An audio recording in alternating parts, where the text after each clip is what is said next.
آیت کریمہ تلاوت کی گئی، اس میں اللہ تبارک و تعالیٰ نے ارشاد فرمایا وَتُوبُوا إِلَى اللَّهِ جَمِيعًا أَيُّهَا الْمُؤْمِنُونَ۔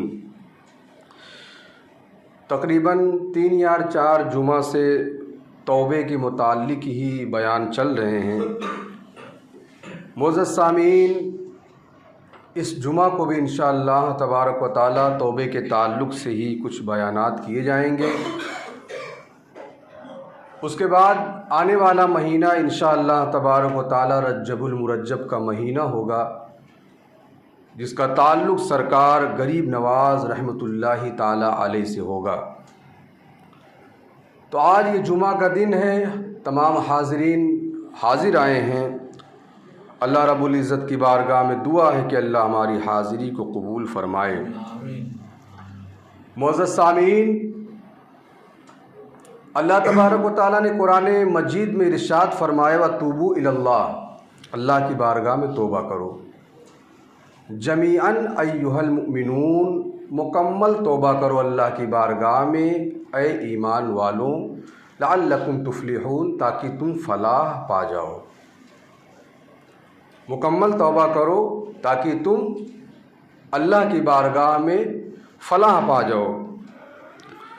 معزز سامعین کرام، آج ہم اور آپ ہیں، ہمارا معاشرہ ہے،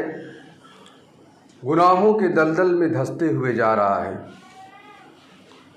کوئی ایسا گناہ نہیں ہے جو مسلمان نہیں کر رہا ہے، اور وہ گناہ ہے، چاہے وہ زنا ہو، چوری ہو، لوٹ مار ہو، چغل کھوری ہو، ماں باپ کی نافرمانی ہو، ٹی وی بازی ہو اور پتنگ بازی ہو، چاہے سنیما بازی ہو، ہر وہ گناہ مسلمان کر رہا ہے جس گناہ کے بارے میں اسلامی شریعت نے منع فرمایا، نبی کونین آخر الزماں علیہ رحمت و رضوان نے منع فرمایا۔ اس گناہ کو آج مرد مومن ایک مسلمان کرتا ہوا نظر آ رہا ہے۔ اسلام کے پروانوں آقا ارشاد فرماتے ہیں کہ جب کوئی مسلمان گناہ کے طرف بڑھتا ہے تو دھیرے دھیرے کر کے وہ جہنم میں اس کا ٹھکانہ ہوتے جاتا ہے، اور پھر اس کا ٹھکانہ جہنم ہو جاتا ہے۔ اور اگر کوئی مرد مومن، کوئی مسلمان جو ہے نیکی کا کام کرتا ہے تو دھیرے دھیرے کر کے اس کا ٹھکانہ جنت کے طرف ہونے لگتا ہے، جنت کی طرف ہو جاتا ہے، اور اس کو جنت کا وہ مالک ہو جاتا ہے، جنت میں اس کا گھر ہو جاتا ہے۔ اور میرے آقا ارشاد فرماتے ہیں کہ ایک بندہ وہ ہوتا ہے جو گناہ تو کرتے کرتے لیکن ایک دن گناہوں کی طرف سے پلٹ آتا ہے، اللہ رب العزت کی بارگاہ میں توبہ کرتا ہے، اللہ کی بارگاہ معافی مانگتا ہے، تو اللہ اس کو بخش دیتا ہے اور اس کو جنت کا طالب بنا دیتا ہے۔ اور ایک شخص وہ ہے جو دنیا میں نیکی کا کام کرتا رہا، جنتی کام کرتا رہا، جنت میں جانے والا کام کرتا رہا، لیکن ایک دن ایسا آتا ہے کہ وہ گناہوں کی طرف پلٹ جاتا ہے، گناہوں کی طرف اس کا رجحان ہو جاتا ہے، تو پھر وہ گناہ کی طرف جاتا ہے، تو گویا وہ جنتی انسان جو گناہوں کے دلدل میں پھنستا گیا تو وہ جہنمی ہو گیا۔ اے اسلام کے پروانوں، وہ اپنا ٹھکانہ جہنم میں بنا لیتا ہے۔ اور ایک مسلمان جب ایک گناہ کرتا ہے تو اس کا دل سیاہ ہو جاتا ہے، پھر اور گناہ کرتا ہے تو اس کے دل کی سیاہی اور بڑھ جاتی ہے، اور گناہ کرتا ہے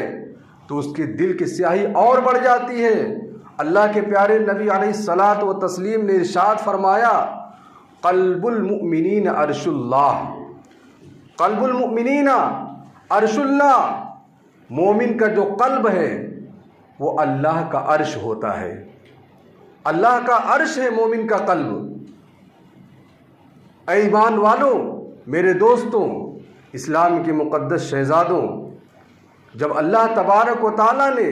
مومن کے قلب کو، آپ کے قلب کو عرش کہا، اپنا عرش فرمایا،